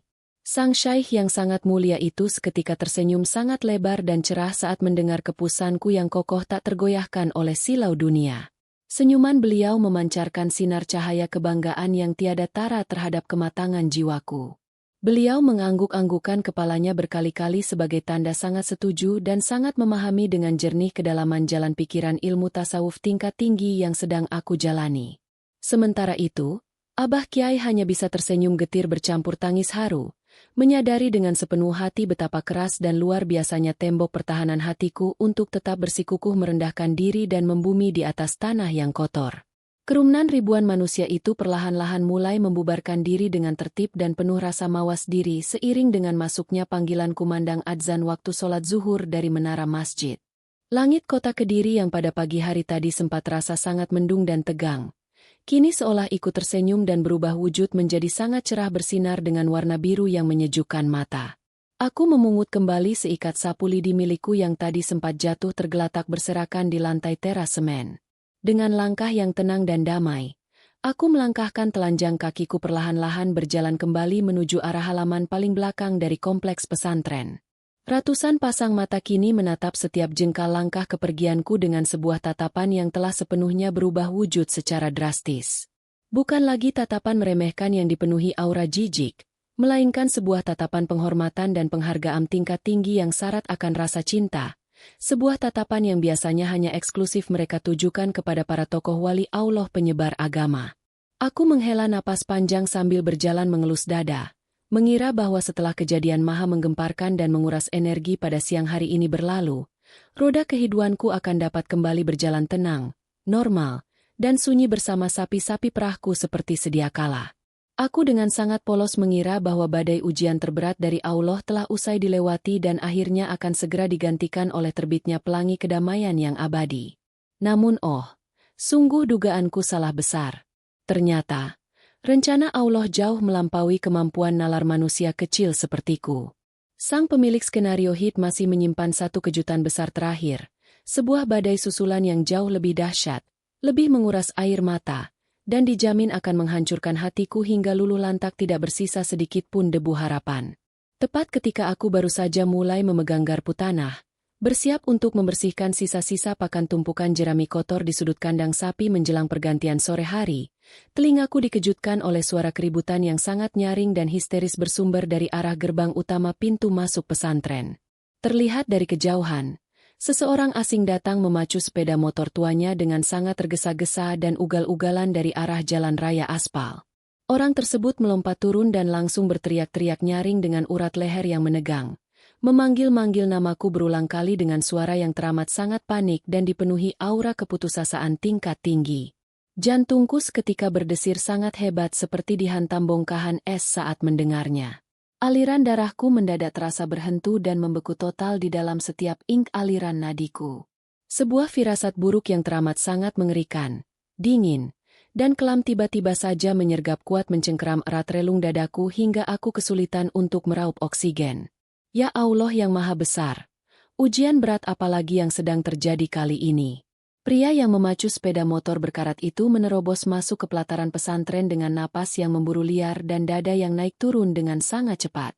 Suara mesin motor tuanya yang kasar memecah kedamaian siang hari kota Kediri, mengundang kembali ratusan pasang mata yang baru saja hendak beristirahat di dalam asrama. Pria itu melempar begitu saja sepeda motornya hingga jatuh berdebu menghantam tanah berkerikil, tidak mempedulikan lecet pada bodi besinya. Ia berlari terhuyung-huyung ke arah kandang sapi tempatku berdiri mematung. Mataku terbelalak lebar saat menyadari siapa sosok pria yang mengenakan jaket lusuh basah oleh keringat itu. Dia adalah Kang Darmo, tetangga sebelah rumah emak di pelosok pedesaan Kabupaten Pacitan. Pria yang sama yang telah berbaik hati menuliskan surat dari emak untukku beberapa hari yang lalu. Napas Kang Darmo tersengal-sengal hebat. Wajahnya sangat pucat pasi, dan sepasang matanya merah menyala menahan luapan air mata. Ia merangsek maju, langsung mencengkeram kedua bahuku dengan cengkeraman tangan yang gemetar teramat keras. "Hasan!" teriaknya parau dengan suara yang nyaris pecah dan habis di kerongkongannya. "Pulanglah sekarang juga Hasan. Pulanglah detik ini juga. Emakmu Hasan. Emakmu sudah sangat kritis. Batuk darahnya tidak kunjung berhenti sejak semalam sun. Tabib desa sudah angkat tangan menyerah dan mengatakan umur emakmu tidak akan lama lagi. Sepanjang malam emakmu terus-menerus memanggil-manggil namamu dalam rintihannya yang menyayat hati. Emakmu ingin melihat wajahmu untuk yang terakhir kalinya sebelum malaikat maut menjemputnya Hasan." Bagaikan sebatang pohon beringin raksasa yang disambar petir berkekuatan jutaan volt tepat di bagian akar utamanya. Seluruh persendian tulang di dalam tubuhku hancur lebur seketika itu juga. Garpu tanah yang sedang kugenggam erat terlepas meluncur begitu saja dari tanganku. Jatuh berdentang membentur batu karang di lantai kandang. Kepalaku mendadak pusing berputar-putar sangat hebat. Pandangan mataku menggelap seolah-olah ada kain hitam tebal yang tiba-tiba ditutupkan ke wajahku. Aku jatuh berlutut lemas menabrak tumpukan jerami kotor. Tak sanggup lagi menahan berat tubuhku sendiri. Dadaku terasa sesak luar biasa. Seolah-olah ada bongkahan es raksasa yang sengaja dijejalkan masuk ke dalam saluran pernapasku. Ya Allah! Jerit batinku meraung-raung membelah angkasa. Kenapa secepat ini ya Allah? Aku bahkan belum sempat membawa pulang secercah kebanggaan untuk emak. Aku belum sempat mencium telapak kaki emak dan menceritakan bahwa doa tulusnya di terminal bus waktu itu telah dikabulkan oleh MW. Keributan histeris di belakang kandang itu dengan cepat sampai ke telinga Abah Kiai. Beliau datang berlari tergopoh-gopoh dari arah Masjid Agung dengan wajah panik, diikuti oleh Rijal dan beberapa ustaz senior. Mengetahui berita duka yang sangat mengerikan tersebut, Abah Kiai tanpa membuang waktu satu detik pun langsung memberikan perintah darurat dengan suara yang menggelegar tegas. "Siapkan mobil pesantren yang paling cepat sekarang juga," teriak Abah Kiai memerintahkan sopir pribadinya. "Antarkan Hasan pulang ke Pacitan hari ini juga. menembus rute manapun yang paling cepat. Jangan berhenti sebelum sampai di halaman rumah ibunya. Rijal, yang sedari tadi terus mengikutiku dengan wajah penuh rasa bersalah, langsung maju menawarkan diri dengan mata berlinang. Izinkan saya ikut menemani dan membantu menyopir secara bergantian, Abah. Ishak Rijal memohon dengan sangat sungguh-sungguh. Saya ingin menebus semua dosa-dosa saya kepada Hasan. Aku diangkat dan dipapah beramai-ramai menuju ke dalam mobil kijang tua milik pesantren. Pakaianku masih basah oleh keringat dan bau kandang. Namun sudah tidak ada satupun orang yang mempedulikan hal itu. Mobil melaju kencang meninggalkan gerbang pesantren Kediri, membelah jalan raya aspal yang mulai dipadati kendaraan siang itu. Aku duduk meringkuk di kursi penumpang bagian belakang, memeluk lututku erat-erat dengan tubuh yang terus menggigil hebat padahal kaca jendela mobil tertutup rapat. Rijal duduk di kursi depan di samping sopir, terus-menerus memutar biji tasbih di tangannya sambil merapalkan doa untuk keselamatan emakku. Perjalanan dari kota Kediri menuju pelosok Pacitan bukanlah perjalanan yang singkat dan mudah. Kami harus menempuh jarak ratusan kilometer, melewati Kabupaten Nganjuk, membelah hiruk-pikuk kota Madiun, melintasi Ponorogo, hingga akhirnya harus memanjat jalanan pegunungan berkelok-kelok tajam yang membatasi wilayah Pacitan dengan daerah sekitarnya. Di pertengahan perjalanan, tepat ketika mobil kami mulai memasuki kawasan perbukitan Ponorogo, langit yang tadinya cerah mendadak berubah menjadi sangat gelap gulita bagaikan malam hari. Awan hitam pekat bergulung-gulung menyeramkan di atas atap mobil, dan tidak lama kemudian, hujan badai turun dengan sangat beringasnya. Titik-titik air hujan raksasa menghantam kaca depan mobil dengan suara gemuruh yang memekakan telinga. Seolah-olah langit pun ikut merasakan kehancuran hatiku dan menangis sejadi-jadinya bersamaku. Jalanan aspal berubah menjadi sangat licin dan berbahaya, memaksa sopir untuk sedikit mengurangi kecepatan. Setiap detik waktu yang berlalu terasa bagaikan tusukan ribuan pisau belati di jantungku. Aku terus memandang kosong menembus kaca jendela yang berembun, sementara air mataku mengalir deras tanpa henti membasahi pipiku yang kusam. Dalam keheningan suara mesin dan gemuruh hujan itu, pikiranku melayang terbang mundur jauh ke belakang, memutar kembali kepingan memori kenangan indah masa kecilku di desa. Kenangan manis tentang suasana Hari Raya Idul Fitri atau Lebaran zaman dulu di pedesaan kami yang sangat asri dan damai. Saat itu emak masih sangat sehat dan kuat berjalan menyusuri pematang sawah.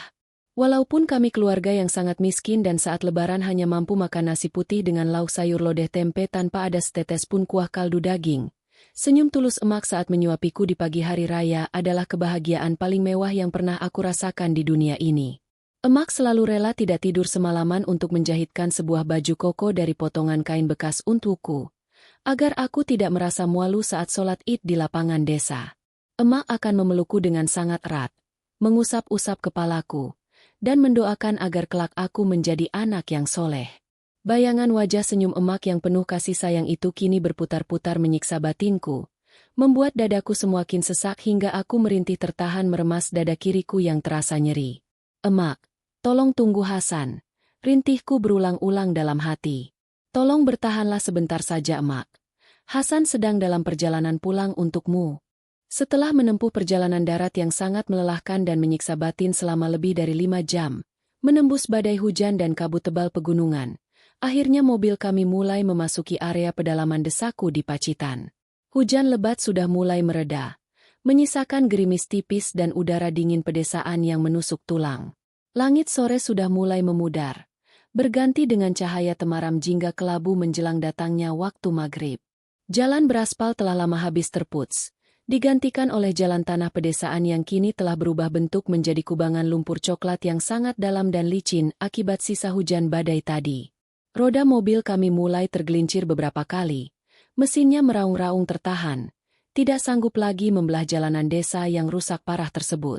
Jarak dari titik mobil berhenti menuju ke rumah gubuk bambu milik emakku masih tersisa sekitar 2 kilometer lagi. Tanpa berpikir 2 kali dan tanpa mengucapkan sepatah kata pun kepada Rijal maupun sang sopir, aku langsung membuka pintu mobil dengan kasar. Aku melompat keluar ke atas jalanan lumpur pedesaan, membiarkan kakiku yang telanjang tanpa sandal tenggelam hingga ke mata kaki. Aku berlari sekencang-kencangnya menembus gerimis senja, membelah jalanan desa yang sunyi dan berkabut. Berulang kali kakiku terpeleset akar pohon, membuat tubuhku jatuh terjerembab membentur lumpur basah yang dingin. Pakaian kokoku yang tadinya berwarna kuning kini telah berubah total menjadi hitam legam dipenuhi oleh noda tanah lumpur pacitan. Lututku tergores batu tajam dan mulai mengeluarkan darah segar. Namun aku sama sekali tidak merasakan rasa sakit sedikit pun di raga ini. Satu-satunya rasa sakit yang mendominasi akal sehatku hanyalah ketakutan luar biasa jika aku terlambat bertemu dengan emak. Aku memaksakan diriku untuk terus bangkit dan kembali berlari. Berlari sekuat sisa tenaga yang aku miliki, bagaikan orang gila yang sedang mengejar waktu kematian itu sendiri. Napas di tenggorokanku terasa berbau anyir darah saat akhirnya dari kejauhan mataku menangkap siluet atap rumbia dari gubuk bambu reot tempat aku dilahirkan. Jantungku seketika berhentu berdetak saat melihat pemandangan di depan halaman rumah kecil itu. Puluhan tetangga desa berpakaian muram dan berwarna gelap telah berkumpul berdesak-desakan di halaman depan yang becek. Wajah-wajah mereka menunduk dalam, dihiasi oleh raut kesedihan yang amat pekat. Dan dari celah dinding anyaman bambu rumahku, mengalirlah sayup-sayup sebuah suara yang paling aku takuti di seluruh dunia. Suara lantunan ayat suci surat Yasin yang dibaca secara serempak oleh banyak orang, bergema lirih memecah kesunyian senja desa Pacitan, mengiris-iris gendang telingaku bagaikan pedang algojo. Tidak, teriakku histeris dari kejauhan. Suaraku pecah dan serak melengking di udara pedesaan. Para tetangga yang mendengar teriakanku serempak menoleh ke belakang. Mereka menatapku dengan sorot mata yang penuh dengan kepiluan dan rasa iba yang teramat dalam. Beberapa ibu-ibu tetangga langsung menutup mulut mereka sambil menangis terseduh-seduh saat melihat kondisiku yang hancur berantakan, berlumuran lumpur dan darah, berlari terhuyung-huyung mendekati pintu rumah. Kerumunan warga desa itu perlahan-lahan mulai membelah diri, memberikan jalan setapak untukku melangkah masuk ke dalam rumah.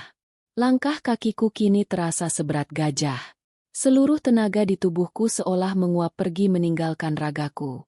Aku melangkah masuk melewati ambang pintu kayu yang sudah lapuk dimakan rayap. Ruangan dalam gubuk itu terasa sangat remang-remang. Hanya diterangi oleh nyala cahaya redup dari sebuah lampu tempel minyak tanah di sudut ruangan. Aroma khas minyak kayu putih murahan dan wangi asap kemenyan yang dibakar di pojok ruangan langsung menyengat kuat ke dalam rongga hidungku. Di tengah ruangan sempit berlantaikan tanah liat itu, di atas sebuah dipan bambu tua yang beralaskan tikar pandan kusam, terbaringlah sesosok tubuh kurus kering yang sangat aku cintai. Wajahnya teramat sangat pucat bagaikan selembar kertas putih, kelopak matanya terpejam rapat dengan damai, dan dadanya terlihat sangat tenang tanpa ada tanda-tanda pergerakan napas yang terlihat dari kejauhan. Tubuhku ambruk seketika di samping dipan bambu itu. Aku merangkak maju, menyentuh punggung tangannya yang sudah terasa sangat dingin membeku layaknya es balok. Tangisan histerisku meledak menghancurkan keheningan ruangan, meratapi wajah emak yang keriput dan pucat pasi. Aku menempelkan pipiku ke punggung tangannya yang dingin, membasahinya dengan aliran deras air mataku yang panas. "Emak, Hasan sudah pulang, Mak." Rintihku dengan suara bergetar yang menyayat hati semua pelayat yang hadir. "Buka matamu, Mak. Tolong lihat Hasan sebentar saja." Namun tubuh renta itu tetap diam membisu, kaku, dan tidak merespons panggilanku sedikit pun. Di saat rasa putus asa tingkat tinggi telah menelan seluruh kewarasanku, tepat ketika tetesan air mataku mengalir jatuh membasahi keriput di pipi emak, sebuah keajaiban yang sangat tipis tiba-tiba saja terjadi. Ujung jari telunjuk tangan emak yang sedang aku genggam erat, tiba-tiba saja memberikan sebuah gerakan kedutan yang teramat sangat pelan. Celah kelopak mata emak yang pucat itu, dengan sisa-sisa kekuatan terakhir yang sangat dipaksakan, perlahan-lahan mulai bergetar dan terbuka sedikit demi sedikit, mencoba menatap wajah anak lelakinya yang datang berlumuran lumpur di ambang perbatasan antara hidup dan matinya. Kelopak mata emak yang sudah sangat keriput dan pucat pasi itu perlahan-lahan terbuka dengan sisa tenaga yang teramat tipis. Dari celah bola matanya yang sudah mulai meredup oleh bayang-bayang kematian, emak menatap lurus ke arah wajahku yang hancur berantakan dipenuhi oleh noda lumpur dan air mata. Bibir emak yang pecah-pecah dan sangat kering mulai bergetar pelan, mencoba merangkai sebuah senyuman yang teramat sangat menyayat kalbu. Tangan emak yang tadinya sedingin balok es, entah dari mana datangnya keajaiban, perlahan-lahan mulai terangkat dan menyentuh pipiku dengan sangat rapuh. Kasarnya telapak tangan emak yang bertahun-tahun menjadi buruh tani itu terasa bagaikan usapan sutra surga di kulit wajahku. Hasan anakku. Suara emak terdengar sangat lirih bagaikan hembusan angin senja yang nyaris menghilang. Kamu sudah pulang, Le. Kenapa wajahmu penuh dengan lumpur seperti ini, anakku? Apakah perjalanan pulangmu sangat berat? Maafkan emak ya, Le. Gara-gara emak sakit, kamu harus merepotkan dirimu jauh-jauh pulang ke Pacitan dan meninggalkan majelis ilmumu di Kediri sana. Tangisanku semakin pecah tak terkendali mendengar kata-kata pertama yang keluar dari mulut emak. Di saat nyawanya sudah berada di ujung kerongkongan, emak masih saja memikirkan kesusahanku. Aku meraih tangan renta itu dan menciuminya berulang kali dengan rakus, seolah-olah ingin menyerap sisa-sisa kehidupan ke dalam rongga dadaku. Tidak, emak. Rintihku dengan suara serak yang membelah keheningan gubuk bambu itu. Hasan sama sekali tidak repot, mak. Hasan pulang untuk emak. Tolong jangan tinggalkan Hasan sendirian di dunia yang kejam ini, mak. Hasan masih membutuhkan doa-doamu. Hasan belum sempat membalas semua pengorbananmu. Cincin emas emak yang dulu emak jual, Hasan belum bisa menggantinya. Emak tersenyum semakin lebar. Senyuman yang memancarkan cahaya kedamaian luar biasa di tengah penderitaan fisiknya. Emak perlahan-lahan mengusap air mata yang terus mengalir deras di pipiku. Le, anak lelakiku yang paling emak sayangi, bisik emak dengan napas yang semakin tersengal-sengal berat. Emak tidak pernah meminta kamu untuk mengganti cincin emas itu. Emak hanya ingin kamu menjadi anak yang baik, anak yang hatinya bersih, anak yang selalu sabar menghadapi kerasnya hidupmu. Apakah kamu masih menjaga sapi-sapi milik Abah Kiai dengan ikhlas, Le? Apakah kamu selalu bersabar jika ada santri lain yang mengejek kebodohanmu? Sebelum aku sempat menjawab rentetan pertanyaan menyayat hati dari emak itu, tiba-tiba terdengar suara langkah kaki yang tergopoh-gopoh memasuki pintu gubuk reot kami. Ternyata itu adalah Abah Kiai beserta Rijal yang baru saja berhasil menyusulku menembus jalanan desa yang berlumpur. Pakaian kebesaran Abah Kiai dan jubah sutra Rijal kini sudah sama-sama kotor berlumuan tanah coklat Pacitan. Namun mereka sama sekali tidak mempedulikannya. Ratusan pelayat yang ada di luar langsung menyibakkan jalan dengan penuh rasa hormat saat melihat kedatangan tokoh ulama besar dari kota Kediri tersebut. Abah Kiai melangkah mendekati dipan bambu dengan air mata yang berlinang deras. Beliau langsung duduk bersim di lantai tanah liat, tepat di sebelahku. Beliau meraih sebelah tangan emak yang lain dengan sangat lembut dan penuh penghormatan tingkat tinggi. Wahai Ibunda Hasan yang sangat mulia, ucap Abah Kiai dengan suara bergetar keras menahan isak tangis yang tertahan di dada beliau. Tolong dengarkan kesaksian saya hari ini. Saya adalah pengasuh pondok pesantren tempat putra kesayanganmu ini menuntut ilmu. Emak menolehkan kepalanya yang lemah ke arah Abah Kiai. Matanya memancarkan rasa terkejut namun penuh dengan kepasrahan. Abah Kiai melanjutkan perkataannya dengan suara yang sangat tegas dan menggema di seluruh penjuru ruangan. Wahai Ibunda, putra kesayanganmu ini sama sekali bukan anak yang bodoh. Allah yang Maha Besar telah mengangkat derajat anakmu setinggi-tingginya di atas ribuan santri lainnya. Berkat keikhlasannya membersihkan kotoran sapi dan berkat doa malammu yang tidak pernah putus menembus langit, anakmu ini telah dianugerahi cahaya ilmu laduni langsung dari arasi Allah. Tadi pagi, seorang ulama besar dari negeri Yaman telah datang dan bersim mencium tangan anakmu yang kasar ini di hadapan ribuan pasang mata. Anakmu telah membungkam kesombongan kami semua. Dia adalah permata paling terang yang pernah singgah di pesantren kami. Mendengar kesaksian langsung dari mulut seorang ulama besar seperti Abah Kiai, sepasang mata emak terbelalak pelan. Hujan air mata kebahagiaan seketika mengalir deras dari sudut mata emak yang sudah keriput itu. Emak menatapku dengan pandangan ketidakpercayaan yang perlahan-lahan berubah menjadi sebuah rasa syukur maha dahsyat yang menggetarkan dinding gubuk bambu. Alhamdulillah, gumam emak berulang kali dengan suara yang sangat pelan namun menggetarkan arasi. Alhamdulillah ya Allah, Engkau telah mengabulkan doa hamba yang miskin ini. Emak sangat bangga padamu Hasan. Emak sangat bahagia anakku. Di belakang Abah Kiai, Rijal ikut menjatuhkan dirinya ke tanah bersim di hadapan dipan. Ia menangis terseduh-seduh sambil menangkupkan kedua tangannya memohon ampun. Wahai Ibunda Hasan, isak Rijal dengan suara yang hancur berkeping-keping. Ampunilah kelancangan lisan saya. Saya yang selama ini selalu menghina putra kesayanganmu ini. Saya yang selalu menyebutnya bodoh. Padahal sayalah yang paling bodoh di hadapan ilmu ketulusan hatinya. Tolong ridek saya ibunda, agar Allah sudi mengampuni dosa kesombongan saya. Emak menatap Rijal dengan senyuman yang teramat sangat teduh, tanpa ada setetes pun rasa benci di dalam sorot matanya. Emak mencoba mengangkat tangannya yang gemetar, lalu dengan lembut menyentuh peci Rijal. Emak sudah memaafkanmu nak, bisik emak lirih. Jadilah sahabat yang baik untuk Hasan. Belajarlah bersama-sama untuk mencari ridho Allah. Setelah mengucapkan kalimat pengampunan itu, napas emak tiba-tiba menjadi sangat berat dan memburu. Dada emak naik turun dengan ritme yang sangat tidak beraturan.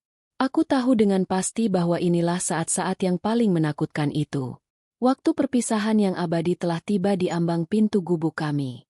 Aku menahan jeritan tangisku sekuat tenaga, mengumpulkan sisa-sisa kesadaran untuk membimbing jiwa emak kembali kepada Sang Pencipta. Aku mendekatkan bibirku ke telinga emak yang sudah terasa dingin membeku. Emak, bisikku dengan suara yang bergetar hebat membelah aliran air mata. Ikut kata-kata Hasan mak. La ilaha illallah. Bibir emak yang kering kerontang itu perlahan-lahan mulai bergerak mengikuti tuntunanku. La ilaha. Suara emak keluar sangat lirih dan nyaris tak terdengar. Illallah. Sambung emak menyelesaikan kalimat syahadat penyaksi keimanan itu dengan sebuah senyuman paripurna yang merekah sangat indah di wajahnya. Bersamaan dengan terucapnya huruf terakhir dari nama Allah yang Maha Agung, hembusan napas emak berhentus ketika itu juga dengan sangat tenang. Tidak ada rintihan kesakitan, tidak ada penolakan. Kelopak mata emak tertutup rapat dengan sangat damai, meninggalkan sebuah raut wajah yang memancarkan cahaya nur ilahi dan kebahagiaan abadi. Emak telah berpulang ke rahmatullah dengan jalan husnul khotimah, membawa serta segenap rasa bangga dan cinta kasihnya kepadaku menghadap Sang Maha Pencipta. Tangisanku meledak menggelegar ke angkasa, memecah kesunyian malam pedesaan Pacitan. Ratusan pelayat yang ada di dalam dan di luar rumah serempak merapalkan kalimat istirja, menangis haru menyaksikan sebuah kepergian jiwa yang sangat indah dan penuh dengan kehormatan. Abah Kiai memeluk tubuhku yang bergetar keras dari belakang, membiarkan aku meluapkan seluruh rasa kehilangan yang teramat sangat dalam merobek rongga dadaku. Hari itu, aku memakamkan jasad emak di pemakaman umum desa dengan kedua tanganku sendiri. Aku turun ke liang lahat, meletakkan pipi emak mencium tanah bumi Pacitan untuk yang terakhir kalinya. Dalam timbunan tanah merah yang basah oleh air hujan itu, terkubur sudah segenap cinta pertamaku. Namun doa-doanya akan selalu hid dan abadi mengalir di dalam aliran darahku. Waktu terus berlalu menyembuhkan luka. 7 hari setelah pemakaman emak, aku memutuskan untuk kembali ke tanah Kediri bersama Abah Kiai dan Rijal. Banyak santri yang mengira bahwa setelah kejadian maha dahsyat yang membongkar rahasiaku di Masjid Agung waktu itu, aku akan berubah menjadi tokoh ulama besar yang duduk di barisan depan menggunakan jubah sutra mewah. Mereka mengira aku akan memimpin majelis-majelis kitab kuning dan disanjung oleh ribuan orang dari berbagai penjuru daerah.